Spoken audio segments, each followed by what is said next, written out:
Welcome, Sarah. Hi. Hi. Welcome, Hello. welcome. Happy Sunday. It's sunny. I'm sure it's sunny in New York too right now. It is. It Yeah. is.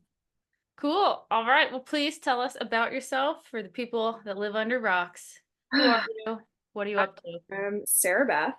I'm from Tower. And yeah, that's pretty much it. I'm also a therapist. Yes. So Yes. You just passed your exam for that, right? I did. I did. Congrats. Congrats. That's a Thank you. huge accomplishment. I'm sure that you feel totally free now I that that's do. over. That's I good. do. Yes. And you have a super awesome show coming up next Friday in Brooklyn with our other rock goddess, Riley from Castle Rat. Keith did say he would give me a ride to that, so he better. Yeah. Yeah, cool. Therapist and rock goddess. So when did you first realize that you love rock and metal music and you wanted to create more of it? Oh man. Well, I grew up in a musical home. My mom is a music teacher or was. She's retired now. And my dad, plays guitar and sings. And so there was always rock and roll happening in my home growing up. So, but I didn't get into, heavy metal until maybe just a bit after high school. Where I was really into like classic rock for Mhm, a really long mhm, time. mhm. And other stuff like that. I'm from Long Island, so there's a lot of emo and like indie. I was in that sort of scene for a while. But heavy metal, started to get into it maybe 2008 or something. And yeah, I met a bunch of people when I moved to Brooklyn, and, everyone is, sort of connected, and the scene just sort of led me into listening to more heavy metal and stuff like that. So that's how it happened. And then I joined a band called the Psycho Hippies, and with James Danzo in it, who's in my band now. And it was like a sort of like a cover band gone punk. So like we would play like doo-wop, but in like a punk style. That sounds so fun. So fun. And from there, James and I decided to, have well, you don't know, but we decided to start a Dio tribute band. And then from there, I don't know, it led me into wanting to really create my own band. At the time, around like the band was called Holy Diva Oh, I love that. Oh, that's a good name. or Diva if you're from Long Island. Okay. Holy Diva.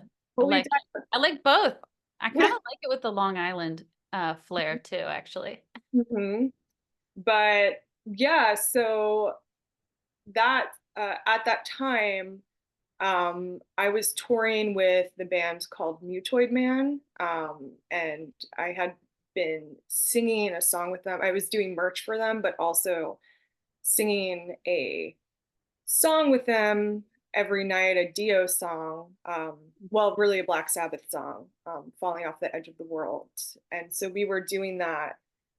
And then after that time, I kind of was just like, I just want to start my own band. And I feel like this is a long story, but We're literally on a talk show, just like Wendy O. Williams, or actually I meant to say Wendy Williams it up, but do both. anyway, I joined this band called Dog Food, and it was like more like stoner heavy metal. Hmm. But there weren't a lot of songs. I wanted to write.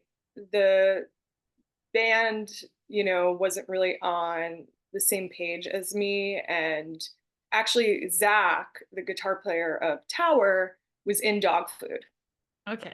Anyway, I had a falling out with I'm like Yeah, you're collecting. collecting. I had a falling out with the main person of the band. Won't even go into it, but Zach was like, I'm coming with you, whatever you want to write, whatever you want to start, I'm all on board. And then we created Tower. And here we are 9 years later. And yeah, that's pretty much the story of my heavy metal, history. Thank you so much for telling that story here on this channel because I know you have a lot of fans that watch this channel. People are super excited that you're here today. Actually, Betsa from Claymorian wanted to say hey to you and also tell you that you are a monster singer and how do you do it? How So do I do it? Um, well, yeah, how, it's like maybe because your mom's a music teacher, you had everything at fingertips or something. I don't know. You should answer it, not me.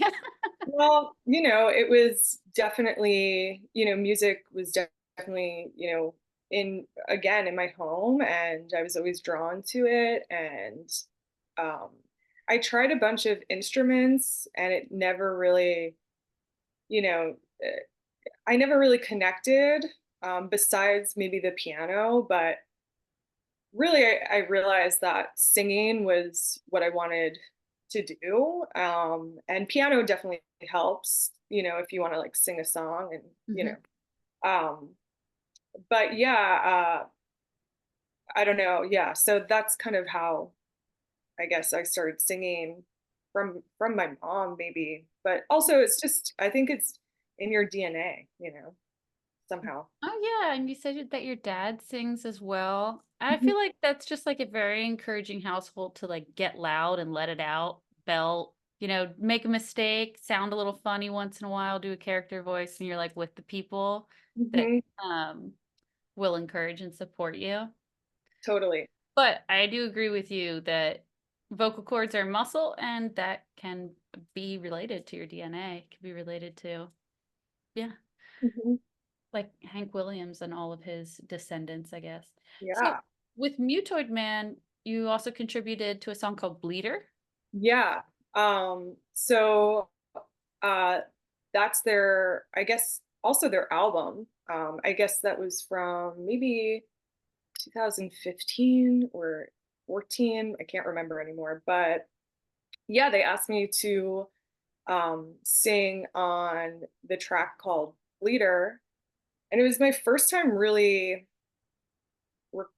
recording, I Mhm. guess.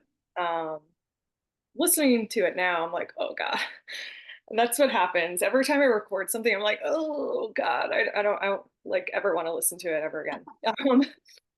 But recently we ended up playing with them on a few shows, and the last show we decided to just randomly do Bleeder without really much practice. And so the first time ever I got to sing it on stage with them, and that was really awesome. Um, Cool. Yeah, the first like venture into recording your voice is a special memory. yes. I got the flu. I got the worst flu of my life after singing that song. Oh, The at least it's worst flu. after. Literally after that song was recorded, I had like 103 fever. I was like dying, like covered in fur. I'm not even kidding. Like because I was so cold. I was Oh, like okay. trying to like throw on whatever I have, and like nothing helped. But I didn't die, so here Yay.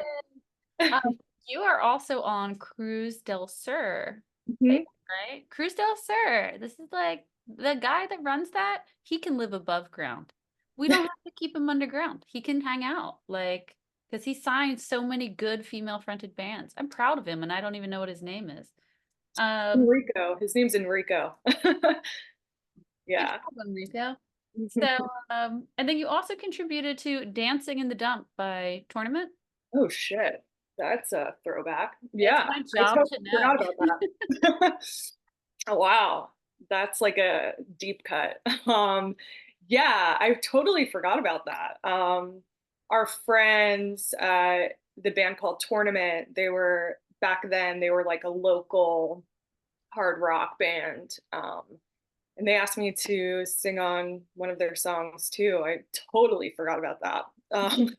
And that was recorded in like some basement in Brooklyn. Just went in and laid down the track, and that was pretty much it. And I don't even know if anyone listened to it, really. I It's wonder, that- I yeah, don't- we need the super fans to like dig it up for us. Um, Actually, I think it's really clear and awesome that you have roots in classic rock. I can tell when I listen to your music. Like the second track on your 2021 album, forgetting the title, Shock to the system. Shock to the System. The second track, it's like it opens with like kind of a Thin Lizzy thing, and then the next track opens with almost this like bass line that's like very kind of Iron Maiden-ish, Mhm. but then it totally changes to like a classic rock kind of thing. And I think it's really great. I love rock and metal, so it's super exciting to see American bands doing like a rock metal thing because in Sweden and the rest of Europe, they Mhm. don't have that going on. Right. I think there's so much rock and roll influence, especially in classic heavy metal, like derived from, the United States. I think Yeah. there's so much of that influence embedded in a lot of the music. And everyone in the band, like, we are down with the classics. Bring We it love on. pop, we love classic rock. It's like we don't reject it. We're not trying to. Yeah, why reject it? It's so good. Like Right. the songwriting in classic rock, like when you get to stuff like Moon Martin, where you're like off the radio, it's just like what? Like crazy great musical changes. The other thing is, yeah, I think that our metal scene stayed more connected to the gospel roots of rock. All the Mhm. wails and all the growls, that's coming out of gospel. So I think that's like probably what makes it such a separation for what metal in Europe is doing and what metal in the US is doing. Totally. So, if your music were a movie soundtrack, what would the movie Oh, be about? so I wrote notes for this because because I was thinking about it, and it's so easy to just be like, oh, it's like a horror movie, or, like something else, right? But I was just kind of reflecting on, my lyrical style, a lot of, just the music in general, and how it always like feels like a journey for me, especially in our progression as a band and our growth. And I was just thinking about how it really like reflects on my individual growth too. And so when you wrote that question and you prepared me for it, I had to think a bit, and I was thinking about like really the journey of the shadow self. Um, Okay, Carl Young, give it to me. yes, Yeah. yes, I love that you know that. And the master, Carl. Um, so I was just kind of thinking about how there's so much, unconscious, even in melodies and writing, there's so much unconsciousness, that you're, sort of bringing to the surface. And I feel like within shadow work, generally, that's the whole point, is Mhm. to bring the unconscious to the present, right? And Mhm.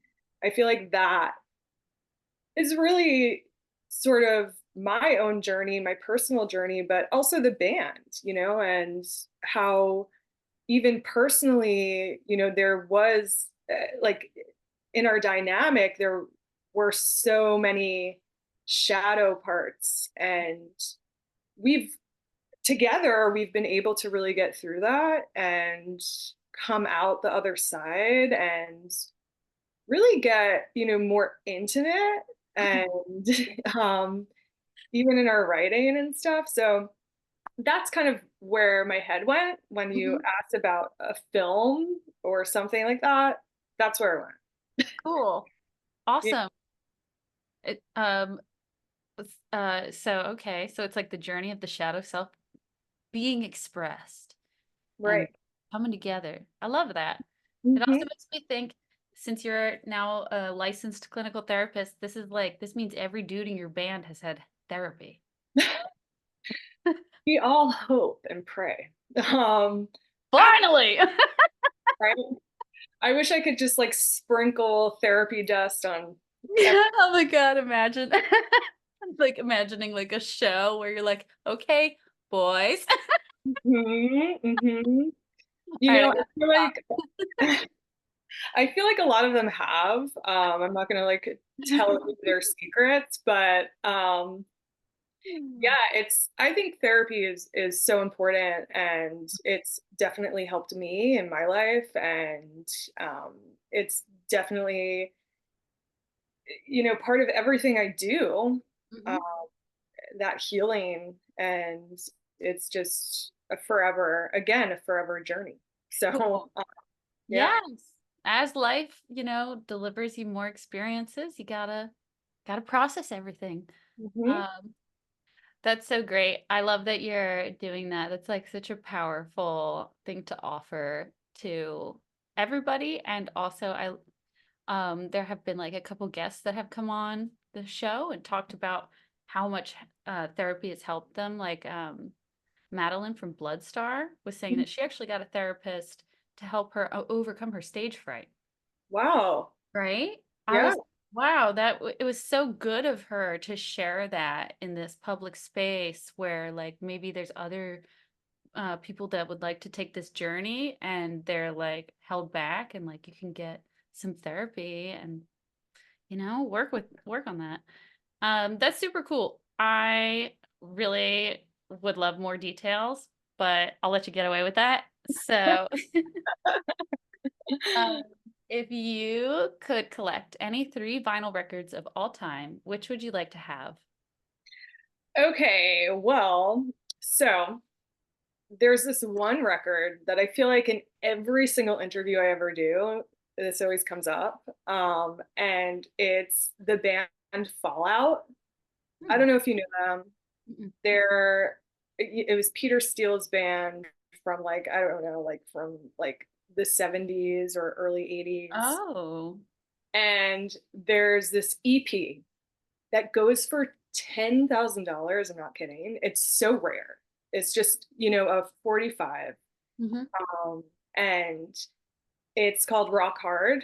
Well, at least the first song. I don't know if they even named the EP, but the first song is Rock Hard, and then side B is Batteries Not Included. I think that's what it's called. But um, yeah, that 45 goes for like $10,000, and I'd love to just be able to truly listen to it and Yeah. hear it in its like entirety. You know, but who has $10,000? I don't. So, Somebody does. It's okay. We'll talk. um, but yeah, so when I moved, I guess kind of during the pandemic, I had to like throw away a bunch of stuff because my apartment got bed bugs like during Oh, the pandemic. So yeah. um, Oh, wow. That's a lot at once. it's just a nightmare. We don't have to talk about it, but um, Let's not. so I had to like get rid of like a bunch of stuff and somehow like my speakers for my record player and my record player, like all of that kind of got put somewhere I really don't remember. It was like a traumatic time. And so I have a record player right now, Mm-hmm. but I don't have speakers to it. So I haven't listened to a record in like years in my own Mm. home. So it's like I have records. I don't collect them. I've never been like a collector, but I have records from my mom's collection from Mm. like, the 60s. Oh, oh my God, nice. Cool. I have that.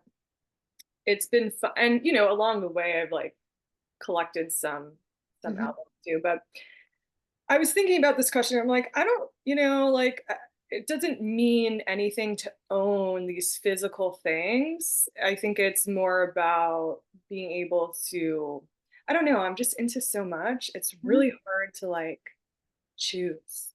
But I don't know. I have a bunch of Kinks records, like I love the Kinks.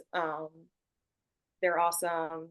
Blue Oyster Cult, Stevie Nicks, like all of I just love all of it. So it's really difficult to choose like one. I know that the Fallout album, like that would be sick. Okay, But we gotta get. everything else, yeah. Where's that super fan? Bring the tidings to the goddess. You Um, he's out there. So,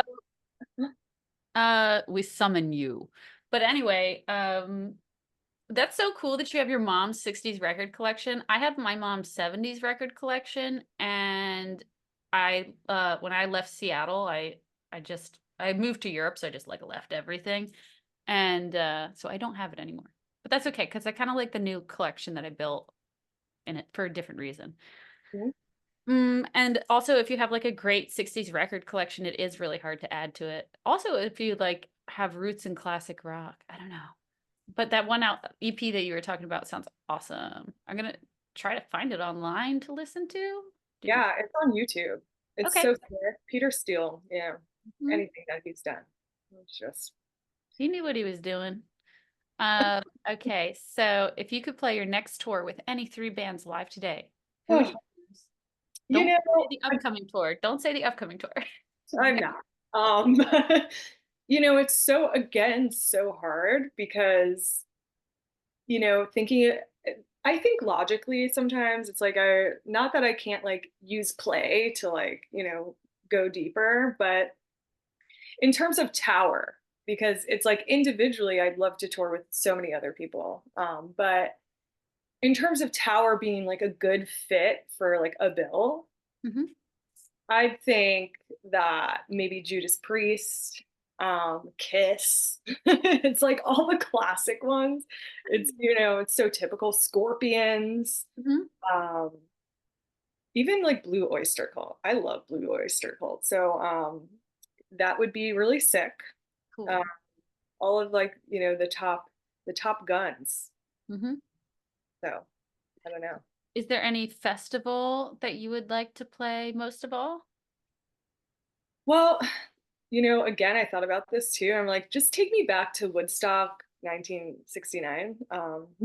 I've been watching a lot of the Wonder Years, like binge Hmm. watching it, and I'm super inspired by the 60s right now and um, just that era. It's like so much, it's very reminiscent of, or it's very like the same as what we're kind of like going through now. Hmm.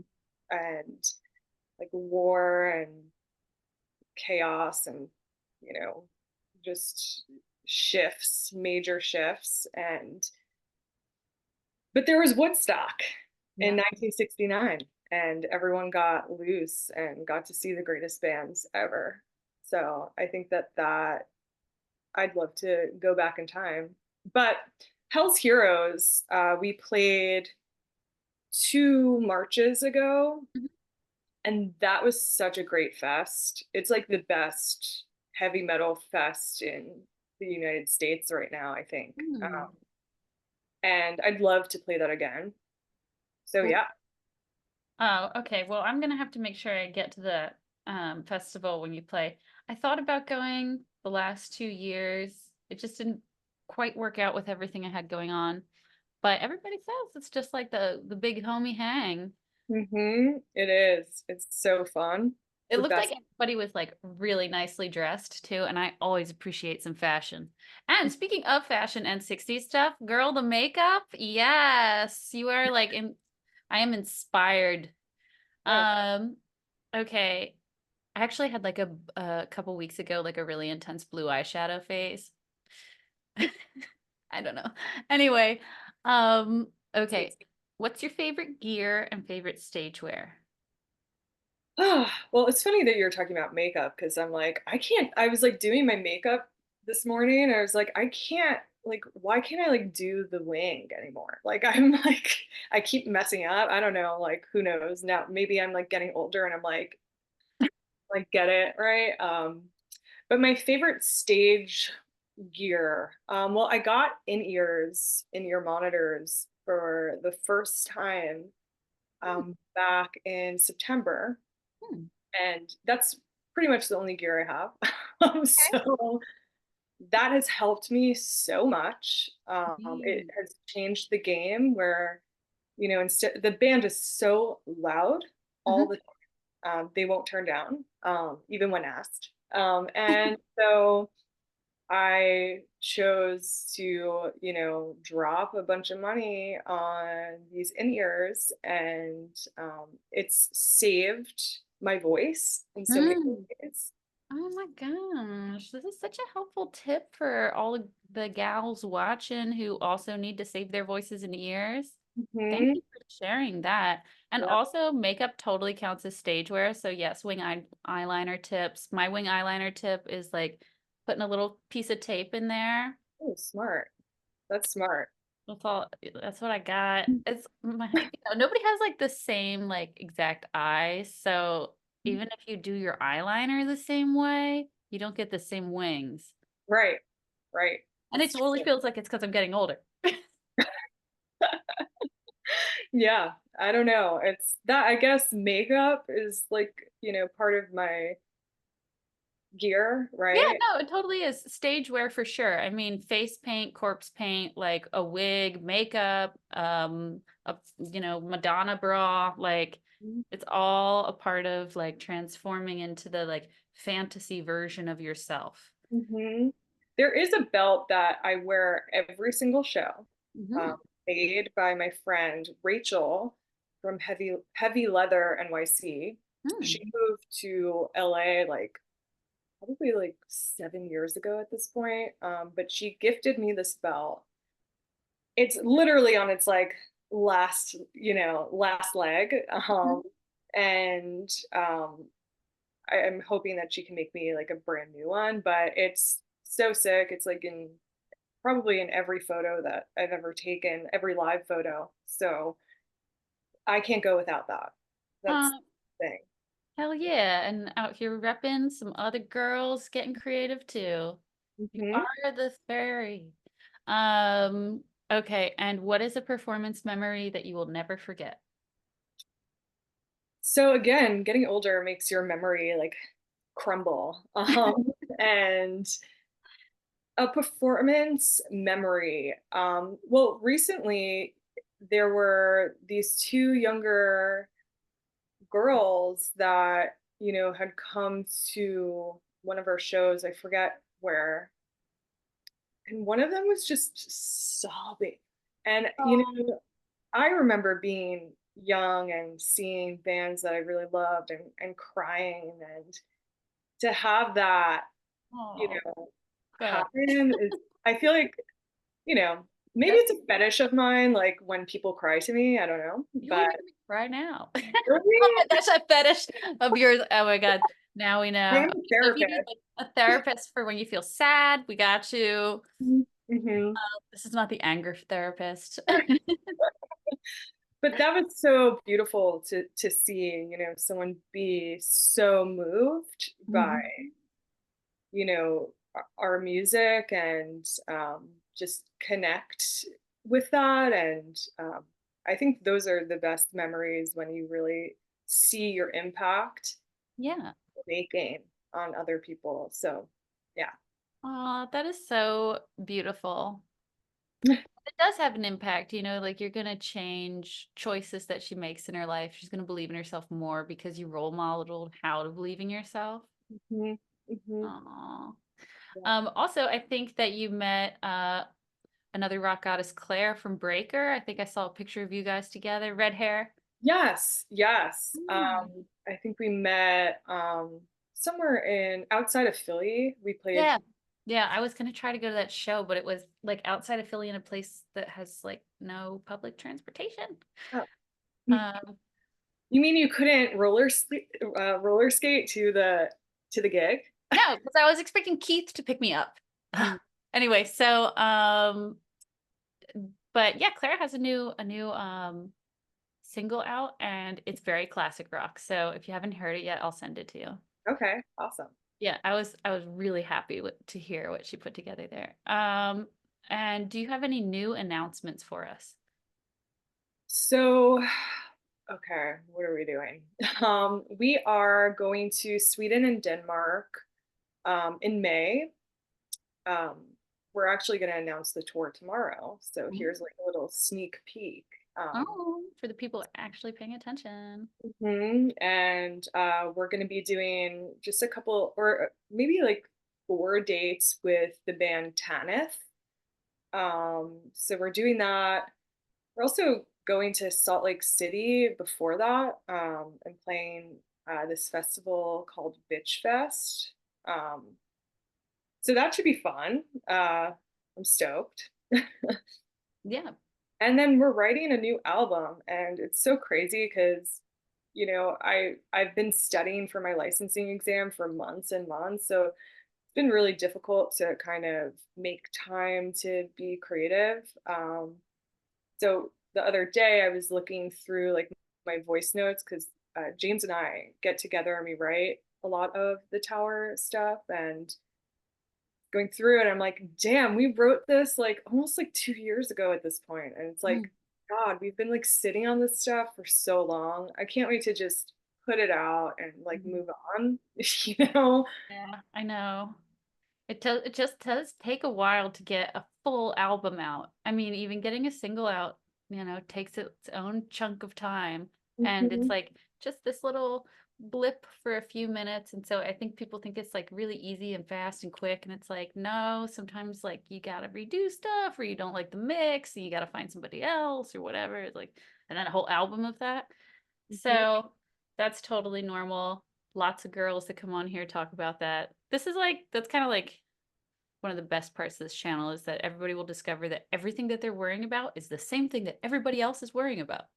Yeah. So, and then Bitch Fest, that sounds super cool. Is it all bands with women in them or is it? It's all bands with women in them. I think this new, I guess they're not new, but this like maybe death metal or like grindcore band. I forget their name already. Something Brats or something. I forget. I should Of know, course. and I don't. But they're sick. It's this like chick that I only listened like maybe a couple of times, but it's this chick that is like truly like taking this like Barbie Bratz theme and like bringing it into like metal, and it's kind of sick. I was like, this is Hmm. pretty cool. So they're headlining, I think. Hmm. And yeah, there's a bunch of other bands.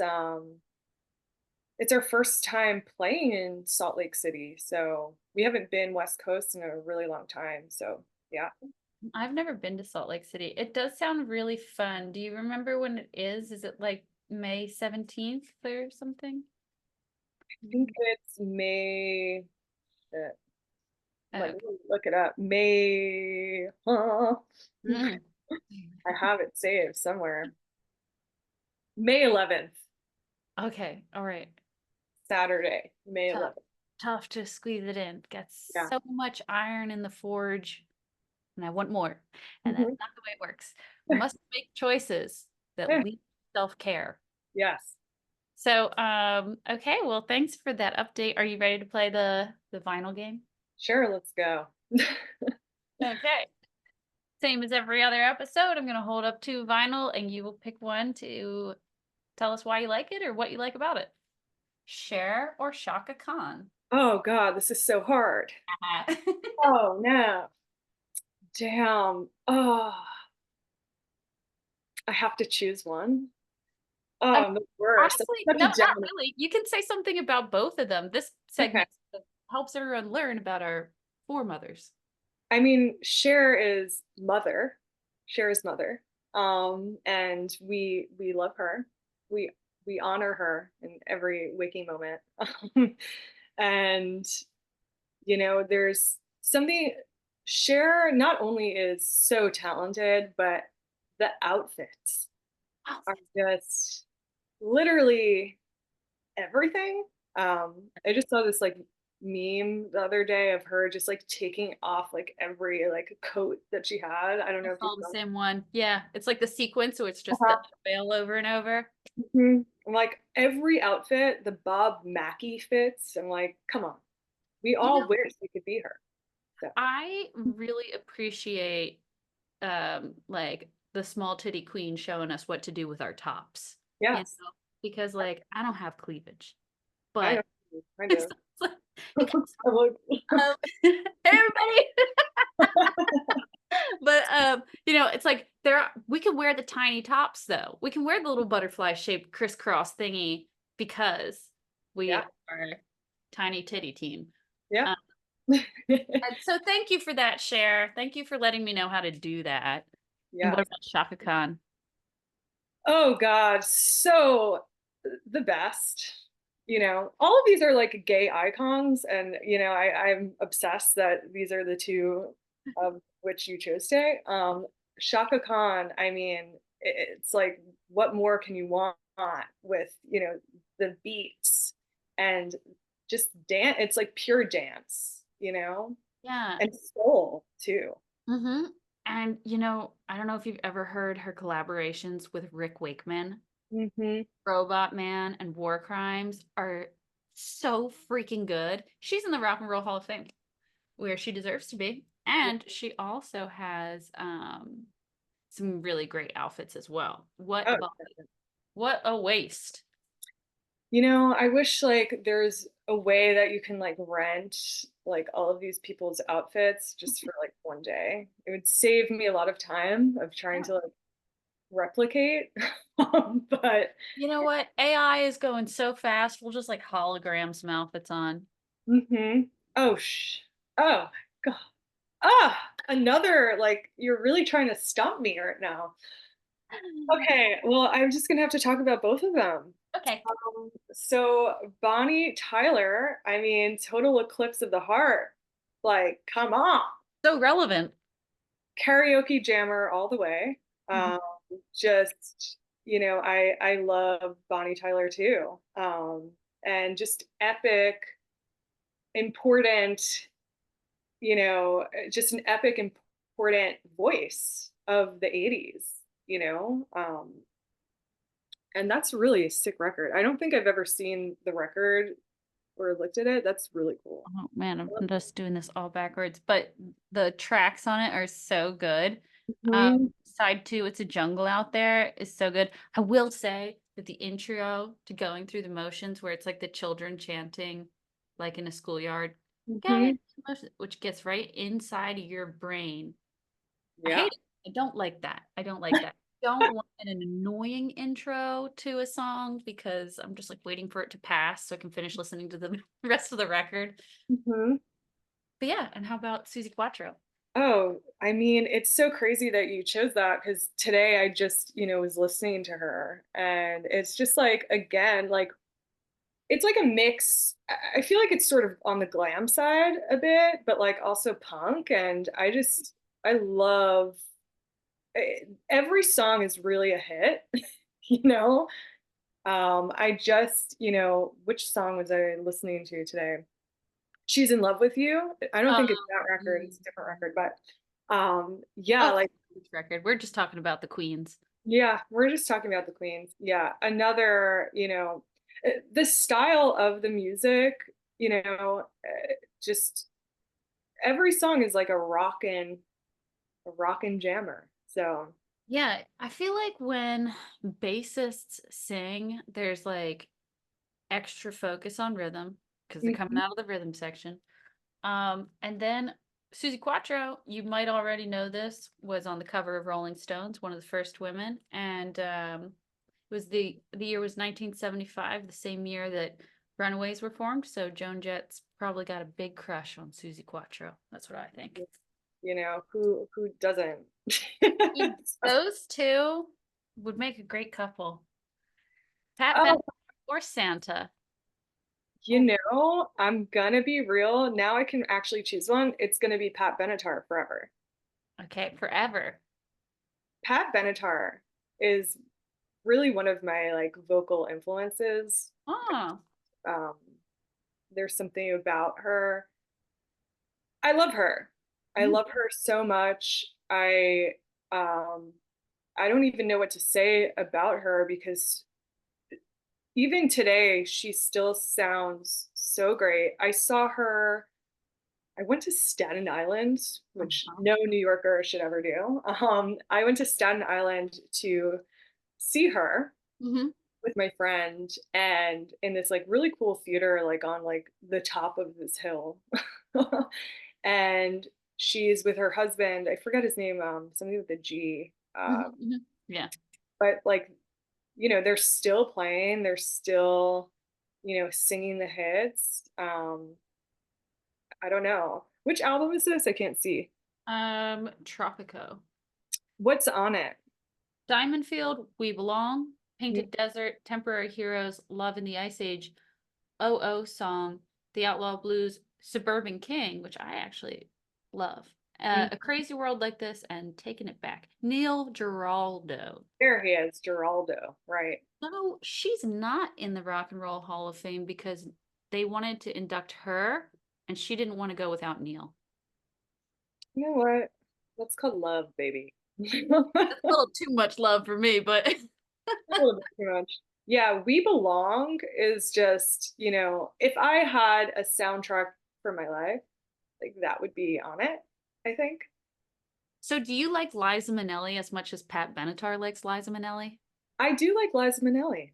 I Okay. am not, She, I'm not opposed. her career started because she left New Jersey and went to New York to see a Minnelli performance and said, "That's what I want to be." And then, Really? and then she divorced her first husband, who was her high school sweetheart and a military guy. And she left New Jersey and she moved to New York. And she went to all these recording labels without a band and just sang at them until somebody finally said, "Yeah." I did not know that. You're coming with all the facts. Yeah, all the fun facts. All right. So, ooh, Betty Davis or Coven? That Betty Davis. Duh.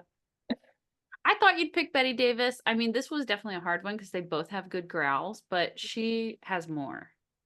Yeah, I mean, like even look at the cover here. It's like that's yeah, it's so sick. And I mean, yeah, personally, I want the 70s pinup smile to come back. I'm over the Kim Kardashian pout. I want the smile back. yeah, Betty Davis. I mean, also iconic and, more soul for sure than. Yeah, and naughty, naughty songs. All those glam rock boys, they Hmm. they could learn a lesson. She could take them to school. Hmm. Hmm. In fact, if you are a man in a glam rock band watching this and you do not know who Betty Davis is, you do need to go to school. Yeah. Okay, Tina Turner or Grace Slick? Oh shit. I know this one's really hard. That's fucked up. Oh, that is really hard. You know what? I'm going to say Tina Turner. Like I love Grace Slick. I'm not, there are some Grace solo stuff that I do like. Mhm. Jefferson Airplane is different, so I'm just gonna choose Tina Turner. Like, Mhm. they call me they call me Tuna Turner. Tuna Turner. The fans, no, no, just my friends. I don't get it. You don't have to. Yeah, Okay. there. It's just I'm gonna slip that in there. All So if right. my friends are watching, they know. Hey, friends, get them jokes. All Yeah. right. So Tina is the queen. Yes, and actually her album here does look a lot like the back of that where'd it go? The back of the Shaka Khan album. Oh, yeah, Like very similar. the I 80s, love the art. like crayons. Hmm. I love that. Effect. Um, do you have a favorite? Do you have a top Tina track?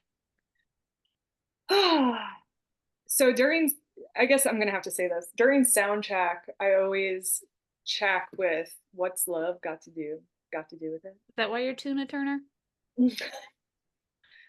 I don't even know how that came about. I just had to like say it. But yeah, I feel like that 80, the 80s Tina Turner, but also, like back in the day, Mountains High, like all of that stuff.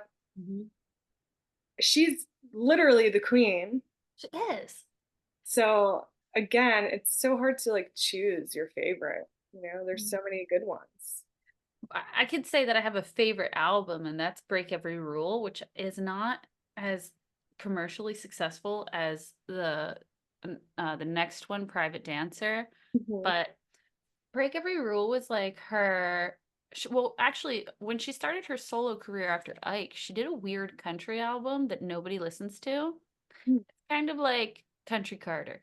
Nobody listens to it.